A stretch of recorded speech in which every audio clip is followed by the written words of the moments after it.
So today on Simply Happy Conversations, I'm talking with Kathy, a trauma-informed yoga and movement facilitator, and she's the founder of Exhale and Be. Her pronouns are she and her, and welcome, Kathy.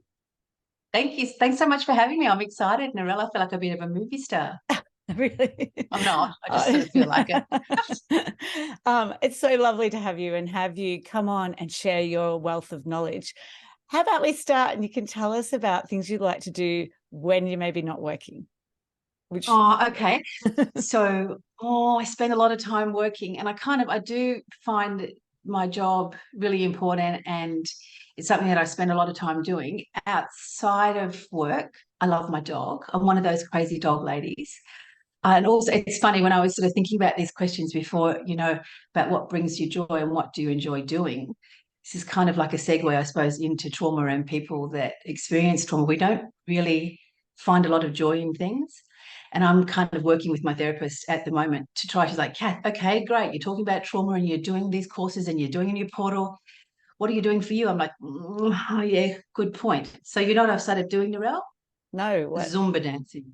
I used to amazing. dance 400 years ago, and it's at the local kind of neighbourhood centre in Leopold. And it's for the more, so much the mature lady, but it's low impact.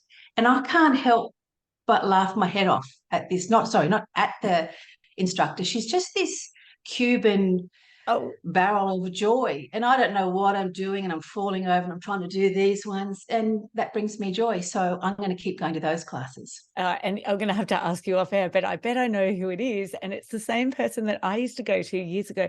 And it just gave me joy every day. Every Thursday night I went to her class and it was just beautiful. It was so much fun. You just can't help but laugh. Yeah. Yeah, and you don't feel it feels like I mean, I'm not going to say she's actually going to come onto when we talk about my platform at the end. She's coming onto the platform to do a class too. So it feels really accessible. Like you don't feel like anyone's watching you, or you have to do this, you have to do that. Yeah. Just start to move around. It's lovely. Yeah, it is beautiful. I actually got this same, if it's the same teacher, I got her to come and do some with kids. And it was so great to see primary school kids doing it as well. Yeah, she's just so Yeah. full of joys if it's the same person. But I'm sure even a lot of Zumba teachers are full of joy if Yeah, they're, it's like, is that really you're medicated? Not that if you're medicated, that's fine too, whatever works for you. But I'm like, it seems to happen every week. No, it's lovely. So that's what I'm trying to do. I'm trying to find more joy outside of work. yeah, thank you. Thank you too for sharing that honesty around though trauma. It Yeah. is difficult to access joy for some people. Yeah. And I suppose so it just sort of interest of transparency, and it's not to kind of bang on about myself, but I do have complex PTSD from developmental trauma and attachment ruptures with both primary caregivers. So that's just lived experience. It's kind of when I'm talking about things, it's because it's something that I deal with on a daily basis. Like a lot of people, there's nothing special about me. Well, And special, yes, maybe a there is. little bit A little cooked, bit. but I'm okay with that, Narelle. I'm out and proud. So maybe talk about trauma. Like, what is trauma to start with? Oh, if it's And it's a okay, I've got big some notes question. here. Yeah, no, Yeah, it go is. for it. I've got some notes here just to so that I'm doing it justice. And these certainly aren't my Mm. definitions. They're from the great researchers and writers who I won't sort of bore you with. And just, I suppose, acknowledging that this kind of, I hate to use the word industry, it's not regulated. So anyone can kind of call themselves anything, can say it's this and can say it's that. So that's why I actually want to quote the people rather than it me sort of pretending that I've invented this. So trauma is not what happens to us, but it's what happens inside of us as a result of what happened to us, if that makes any sense. Mm. Um, Also, trauma is not a story of something that happened in the past. Trauma is the imprint that all experiences leave on your soul and your body as your sensations. Oh, sorry, it's uplifting, isn't it? Also, this one's important. Trauma comes back as a reaction, not a memory. It also could be defined as too much, too fast, or too soon. So, yeah, trauma is not what happened to us, but what we hold inside too in the absence of an empathic witness. Uh, and trauma is perhaps the most avoided, ignored, belittled, denied, misunderstood, and untreated cause of human suffering. Sorry, that's uplifting. And I suppose just before I go into now, maybe I'll give you some of the definitions around trauma. Just an activation warning for anyone that might be watching. Like, I'm presuming because we're online, you'd be in a space where you're hopefully able to access some internal safety. But yeah, I'm going to use some words that may be a little bit activating for people. So just a bit of a warning, if you were to shut me off, shut me off. Okay. So as I said, like, general definitions of trauma would be acute trauma. So that can be when something happens like suddenly, and it's typically like a single incident. That could be car accident, sexual assault, natural disaster, or a medical event. Chronic trauma might be defined as like when you're exposed to an ongoing traumatic environment over time. So childhood abuse or neglect, domestic violence, bullying, sexual abuse, living in poverty or war. I mean, I can't even start to go on about what's happening in the world at the moment. And then we've got complex trauma, and that's when you're exposed to several different traumatic experiences, or it's a combination of that acute and chronic trauma that I just sort of went through. Vicarious trauma, and that's the trauma that we might feel when we're witnessing somebody else experience a traumatic event. Intergenerational trauma, so when, you know, our parents haven't had the resources or the skills to be able to process their own trauma, that can be passed down to the next generation. And then maybe in as a transgenerational trauma, and this is when it can be transferred to subsequent generations beyond our parents. And we see this with, you know, our first generations people. That's known as transgenerational trauma. And is that one, though, been around? Like, have we known a lot about that, or is that quite recent that we've found Trauma. these? Yeah, no, the like No. generational trauma. Have we known about No, that for a long time? yeah, this stuff's been around for such a long time, and I'm trying really hard not to be disrespectful, but just, you know, with social media and this whole thing around, you know, trauma, and it's all new. But then if we practice some nervous system regulation, or we have an ice cold bath, or we do some yoga, or we practice mindfulness, that can kind of help us, and we'll all be better. A lot of that stuff can be supportive. And a lot of the time for trauma survivors, it can actually be quite damaging and harmful. So yeah, this is not new. It just seems to be, I'm trying to use the right words. I don't want to be disrespectful in any way, but it seems to be people think it's a new thing, and look at what's happened historically with First Nations people, for war that's going on. Yeah, and especially at this time, I'm just trying to be a little bit sensitive around that, because there's so much going on in the world. And this is why I'm so passionate about trauma as well. And without sounding naive, I wonder, you know, if we could all learn more about it, in order to sort of help ourselves firstly, and then our small group of influence, and maybe our bigger group of influence. If we learn about trauma-informed practices and a way of life, maybe we could actually make a bit of a difference. Oh, for sure. Ooh. Which is exactly why I wanted you to come on and just to share that doing your, you know, movement and yoga informed course, trauma informed course, has helped me not just in yoga, but also just in my work in general, and having that awareness, which I think so many people could get value from. And which is why I was like, I want you to come on and talk about it. Oh, no, thanks. That's so, share. it's really great to hear, because it's kind of like, whilst it is trauma-informed yoga and movement, I come from the trauma angle, not so much the yoga. Yoga is a beautiful modality. It can also be pretty harmful, given that it's not regulated. And even when people, I think we discuss this on the course a lot, when we talk about intention versus impact. Like, we may have the best intentions with people. We might say, you know, put your hands on your ribs and feel what it's like in your body to breathe in and breathe out. Feel your rib cage expand. If dissociation has been what's kept you alive, the last thing that's going to be supportive is asking me to feel into my body, because I don't feel anything. And it's actually quite dangerous. And I don't know why I've gone off on this track. Why have I gone off? Right. Oh, I'm back now. Yes, I told you in the beginning that I'm a little bit.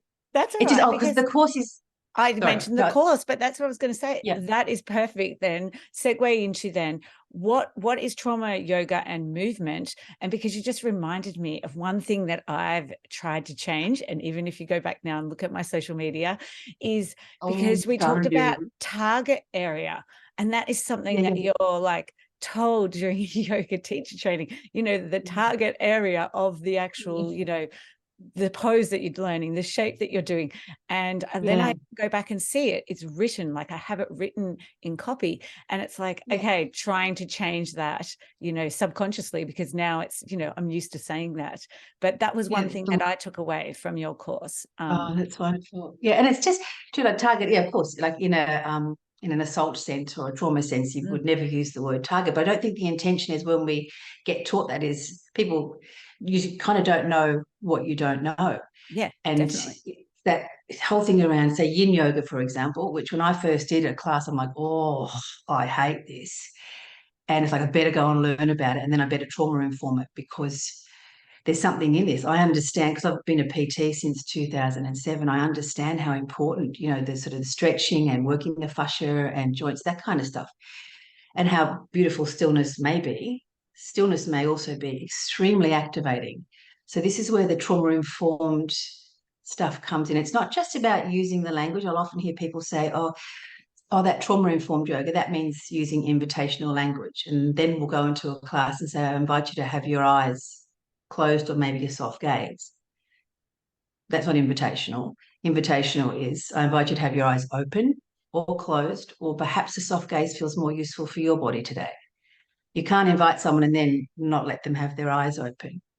So it's more about being neutral. Where I think I know where I was going with that before, Narelle, is that it's not just for yoga people and movement people. It's for kind of anyone, as you were saying in your Yeah, work. It's helped definitely. with a Yeah. couple of things. I know it does with me. Like my window of tolerance is pretty small and I can sort of fire up and fire down pretty quickly. But now I really do try to make an effort and go, Kathy, stop. If you can, just take a breath and see what might be happening here for somebody else and also what's happening for you. It's not this person's fault. Maybe you're being activated because there's something in you. It's got nothing to do with them. So don't be cranky at them if you can, because I'm a little bit old and cranky too, Narelle. Yes, that's what happens, isn't it? We just Yeah, go to what yes. we So can do you want me to tolerate. start? Do you want me to bang on a little bit about trauma-informed yoga?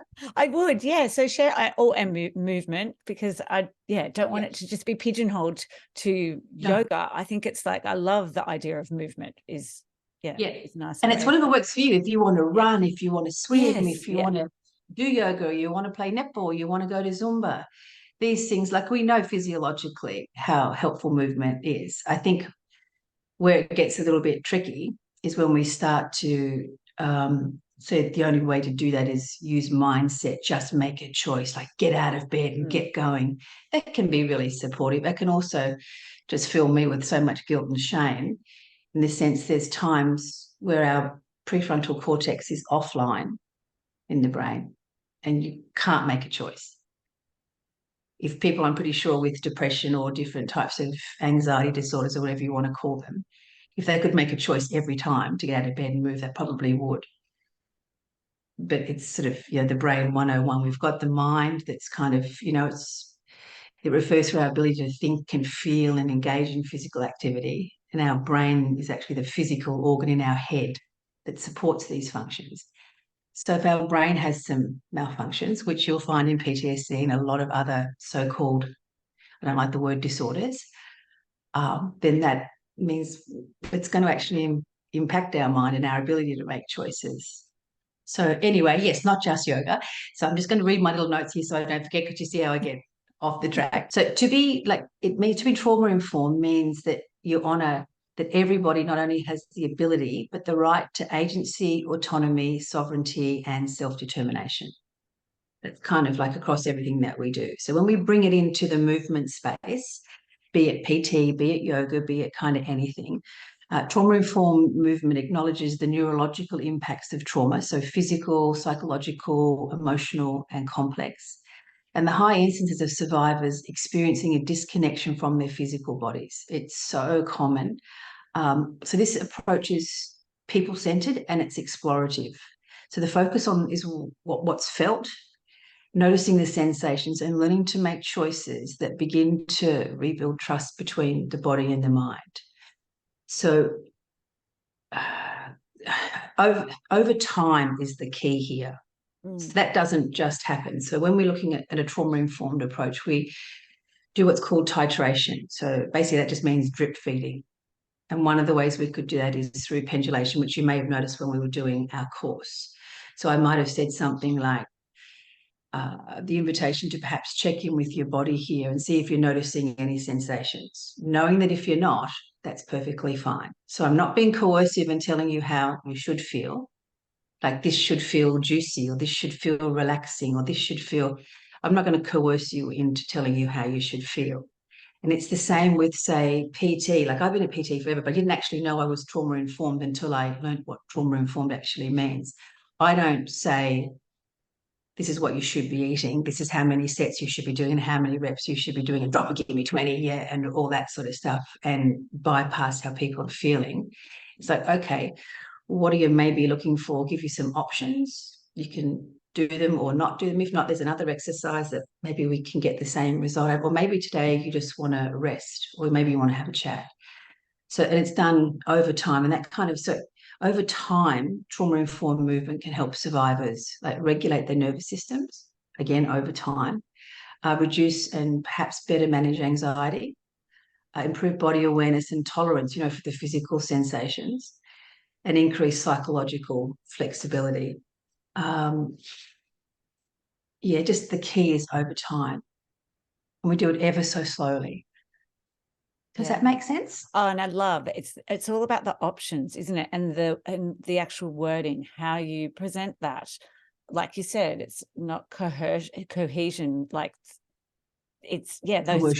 coercion. That's it. The 5 components of, you know, of being trauma informed that really could be used in every, you know, every workplace, not just movement, isn't it? Wouldn't it? Yes. Yeah, and it's as simple as things like, and we were saying this before about intention versus impact, and it's like, oh my gosh, if you do this, you're going to feel so much better. Yeah, but you The might not. intention might be really simple, but how on earth are you going to know what I feel? Mm.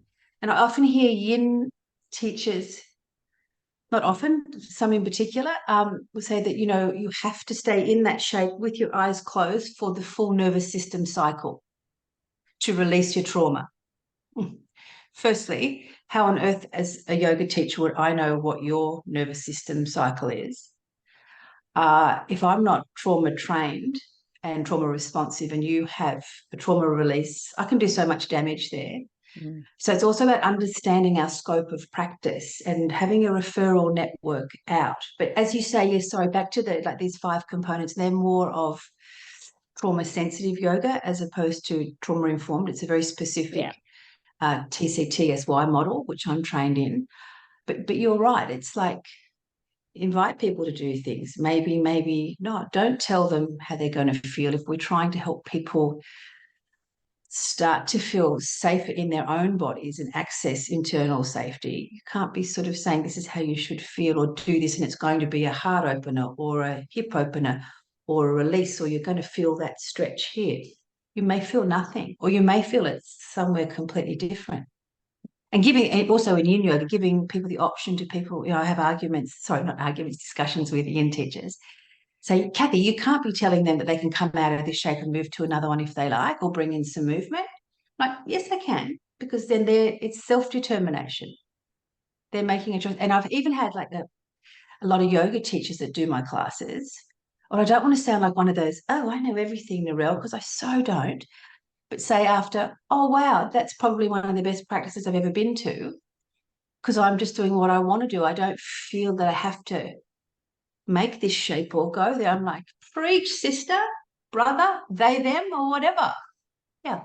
Yeah, and look, to be honest, just as a little side note, like Good Folk, where you teach, where I go to myself, you see it with the other teachers. I hear their language, the words that they use. Perhaps you might like some movement. I mean, I went to a class this morning and it's like, you can stay in downward dog, or you might like something else, or you can move while you're there, whatever you like. Yeah. Yeah. And I'm not sort of, I was having this discussion the other day. I actually did a 4 or 5 hour kind of workshop on Good Folk Yoga's recent 200-hour teacher training, which is phenomenal, because one of my, you know, goals is to actually have trauma-informed frameworks in all yoga trainings. I don't understand, this is just me personally, one of the things we talk about in yoga is ahimsa, so non-violence, reducing pathways to harm. And if we know how prevalent mental, is it unwellness or mental health, however, you know it to be. And we know about abuse and we know about trauma. How can we not? I don't understand. But it's not like you can't have a strong flow that's directive. If that's what the class is presented as, and you come into classes like, oh, folks, today you've come to a strong vinyasa flow class. That kind of means we're going to be into shapes and out of shapes quickly. I'm going to give you some choice, but please know, you can still do all that kind of stuff just with some little tweaks. And I know I love good folk yoga, but how cool is that? You have a mainstream studio, and I'm banging on to the owner, J-Ro, poor thing, she didn't have a chance. She's like, well, okay, what do we do? I'm like, seriously? And like, I have a lot of NDIS clients anyway that I work with. So we were able to, for help and plan manage participants, we can invoice them straight away. We found access to some other funding, 2 classes a week, capped numbers. Like, we're doing it. It's like a lot of yoga places, a lot of people were saying it, but are we being it? Yeah. We're accessible, we're inclusive. Oh, but not if you look like that. And no, we don't have classes that are specifically trauma informed. Yeah, but it's just my thing. Like, I'm just banging on it. I'm not saying everybody has to do it. A lot of people identify as not being trauma informed, and that's cool too. Yeah.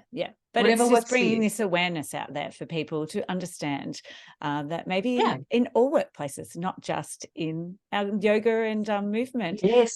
Well, there's a new platform coming out soon, which is Yes. going to offer that. So are we up to that one yet, or am I going back to other No, stuff? you can tell us about it. Start telling us about it. So Are yeah, you sure? yeah, Okay, sure. well, kind of, because like it does stem from, I won't bang on about myself too much, but it does stem from, what I've experienced to date with people in the movement industry and myself. I used to do it, so I'm not saying I'm holier than thou. It's like, this stuff's really important, and why don't we have it across? So have a new platform coming out hopefully in the new year, and all the practices on the platform will either be trauma aware or trauma informed. Everything. So that's what the platform is. There's kind of be like 3 silos, if you're not silos, wrong choice of words, 3 bits, because I can't think of a better word. The first one will be for, let's say, consumers. So us, if we wanted to go and do any trauma-informed practices, or we just don't like going into studios, or maybe it's safer for us to do something online. There'll be yoga, so yin yoga, flow. There'll be Zumba. The lady that I do my Zumba class is going to be on there. She's fantastic. Sorry, did I say Pilates? Did I say No, you didn't. PT? No. Pilates, PT, some nervous system regulation practices, also breathwork practices. And I'm going to just Oh, sort of that's good. preface that by saying they're trauma informed in the sense that we acknowledge that sometimes they work, sometimes they don't. So you get to choose whether you do them, you get to choose whether you stop. And there'll be different ones where you go, oh, I might want to have a crack at that. And there's not just me talking all the time. Angus Knott, he's a wonderful teacher and teacher trainer. Sophie Claridge from Good Folk Yoga, love Soph. Lily Coffey, who is a yoga teacher, Pilates teacher, studying to be an OT. She's fabulous. Yours truly will be doing some stuff. I won't be doing anything. I might do like the single arm handstands, hand push-ups. That's me. But also too, I'm going to have, hopefully I'm just about there for NDIS participants to be able to, Oh, it'll be that's membership wonderful. based. Yeah, I've Yeah. really got there. I've got offline. I'll talk to you about some other stuff. I found some other stuff, Narelle. And then there'll be a portal, part of the portal for practitioners. So that might be anyone, yoga teachers, body workers, massage therapists, naturopaths. So more Professional kind of, organizers. oh, you wait till we get to Yeah. that. I'm so excited. That's kind of the middle bit. And that'll Okay. be the course that we've just done online. And Mm. Angus will be on that too. So he'll be doing his variable anatomy. We're going to film that. So try and make it kind of interesting. And then have also some individual courses. So you might just want to take his 3-hour variable anatomy course. You might just want to do a 3-hour course with me, understanding trauma, and some other things will build up over time. And then the third part is for industry. So say, for example, Schools and a everything for hairdresser, it might teachers. be, Yeah. your hairdresser might do the one for themselves personally, but they might want to trauma inform their business. Yeah. And that'll be, if you could do some stuff online, or maybe I come out and help with that. Professional organisers, there's some really simple things that we can do to help. Then also I'm going to have you access to a lot of kind of support services. I'm going to write a blog. I've just written my first Oh, one. have you? Oh, you'll have to, Got we'll some link to it. fancy pictures done, and so there'll be that kind of. I just really hope to build over time. I don't know whether you remember. I won't sort of say probably on here, but one of the participants of the course who was a doctor. Yes. Yeah.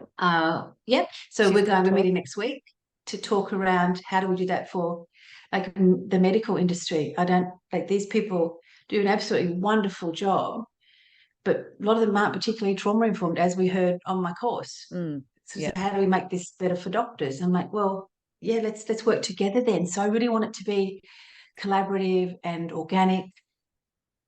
And so yeah, that's hopefully going to be in the new year. Oh, I can't wait. And I can't wait to share it. I'll share that on after, even though this will come out before the new year, but we can still share it Yeah, after in yeah. the links. So then maybe just quickly share, how can though the trauma-informed yoga or movement help survivors? Like how does it help, the nervous system? Because obviously the trauma affects the nervous system, but how can these, practices help? Yeah. Maybe it's if we maybe just pull it back a bit to the nervous system and Yeah. trauma. Yep. Again, I'm reading off some notes here, but like after trauma, the world's experienced with a different nervous system that has like an altered perception of risk and safety. Full stop. Like full stop. So if we look at this concept of the window of tolerance, and we went through in the course, and I'm doing this in such a basic way. Yeah. So please, for those that know more than me, don't think I'm kind of glossing over things. Like the window of tolerance is a concept originally developed by Dan Siegel, and it describes like the optimal zone of arousal for people to function in their everyday lives. So, you've heard of sympathetic and parasympathetic nervous system. Sometimes if we get kind of activated, we maybe coming up into a hyper arousal, so anxious, a bit angry, that kind of stuff. We've got strategies to non-traumatized people or people that aren't too traumatized to kind of come back in to that window. So we have a little bit of balance happening. Again, if we're pushed out to the bottom, which is hyperarousal, we shut down a little bit, we can maybe freeze a bit. People that aren't overly traumatized can come back in to that window of tolerance. Am I making sense? Yeah. Yeah. Yeah, okay, Oh, to me, good. you Yeah. are. So, okay, great. So when we're traumatized, this window can be quite small. So say for me, I'm sounds or a tone of voice. So whilst I know that the trauma of what happened to me is not there, I'm safe. Mm. So logically I know that, but my body doesn't feel like that. So something will happen and I'm right back there. And I think people overuse the word trigger. So technically a trigger means that you're right back there with that trauma. So what's happening to you is actually physically happening to you inside of your body. So that's why I probably use the word activation or escalation a little bit more than I do the word trigger. So am I rambling again? Oh, yeah. So No, very no, easy. that's We come out and fly up to the top of it, or we come out of our window and go down the bottom. So that's that freeze dissociation type of thing. So when that happens, like I said before, our medial prefrontal cortex goes offline. So that part in the brain, we're more into our limbic system and brainstem, where it's that primal kind of thing. So we need to have strategies that can kind of bring us back into that window of tolerance before prefrontal cortex can come back online. Then we can start to make decisions around mindset and around getting or recovering or whatever the word might be. So the way trauma-informed approach is that we understand all this stuff. We understand what happens in the brain. We understand that we need to do things really slowly. So, my partner's given me permission to use him as an example, so I'm not going too much into my own personal stuff. He's the loveliest bloke ever. But has some stuff around it. And I'm so, babes, why don't you maybe go and have a chat to one of the, psychologists and see what happens, whatever. He goes, oh, righto. And he did. And after the first two sessions, he's talking to me about my window of tolerance and his window of tolerance. But you could see it really helped him because he started to have some practices that were just nice and slow and titrated. He could choose. So that's where the trauma-informed approach happens. It's person-centered. Our comfort is probably less important than somebody else's reality. So there can be real power. Is it unbalance? Balances in power with people that are yoga teachers, breathwork teachers, PTs, whatever it might be. When us telling you what will make you better, when actually it's about you letting us know in your time, and us having the skills to be able to hold space for that. Oh, that's beautiful. I like that. That whole Did it make space, sense? isn't it? Yes. So that the window Yes. of tolerance may build up over time, but it's holding Yeah. this space, isn't it? And And I like that. That it's somebody. balance of power. It's changing that balance Yeah. of power. It's not Oh, like a PE because teacher for 20 odd years. Like, oh, the of balance of course, yeah, power yeah, was yeah, me. And really yeah. though, it's not. It's about the kids. How do you feel? What do you need from, Mm. from this Yeah. session? Yeah. And it's also too, like, and I get this with sometimes when I do my yoga course, people will go, "Oh God, Kathy, now that we know that, we can't teach anymore." I'm like, no, no, no. Oh gosh, it's a real fine line, because I've been told before that perhaps I should be a little bit more delicate when I'm delivering this information. Like, there's nothing delicate about trauma and trauma recovery. It's messy, it's horrible, it's non-linear. And I forgot where I was going with that. PE teaching. Yeah, I don't know. It's just gone. What were we Oh, talking the about? balance of Who are you power. again? The balance of Oh, power. yeah. Yeah, yeah. Okay. Yeah, yeah. Even when it's not intentional, you hold so much power up the front there, and it, it can. These sort of systems can actually perpetuate trauma, or it can help us heal and recover. And even when we don't sort of mean to. So, but I'm not saying that there can't be times when we're directive or Yeah. directional. Like, I work with clients, and I do a lot of clients online, and I'll sort of say, "Hey, how are you feeling today? What I was thinking about, we might crank out a few of these, do that, da da." And they'll go, "Yeah, no." Or, "Kath, can you just tell me what to do today?" I'm like, Yeah. "Yeah, sure." So it's not, I'm not saying that doesn't work, but it's like, let people make a choice. And you can kind of, if you're trained in this, you can see when that's too overwhelming for a client or a participant, or someone in a smaller yoga class, and you can go, "Hey, let's move to this." It happened the other day. Um, there was a new participant came into one of my classes at Good Folk Yoga, and it was a yin class, and she kind of knew that that's what it was. And as soon as it started, there was no possible way for her nervous system that she was going to be able to hold any stillness whatsoever. So it was kind of, you could see her feeling a bit, I'm just like, so I started doing a class moving up the front whilst talking to the others about the shape. So we kind of did two in one, and that's okay. Mm. Yeah, that's beautiful to Yeah, acknowledge someone else and what they needed out of the session rather than it is. what you want them to get out of the session, isn't it? Well, I'm not a young lady, so it's a little bit difficult with my mind to try and do a single leg. What do you call that? The downward dog with Oh, the one down. leg in the. That's the thing, the three-legged dog, whilst Oh, yeah. trying to tell someone how to do this. Yeah. Oh, Well, my no, brain all would jokes struggle with aside, I that. do take it. Yeah, yeah. I do, and I Not don't left look. and I right. could never take.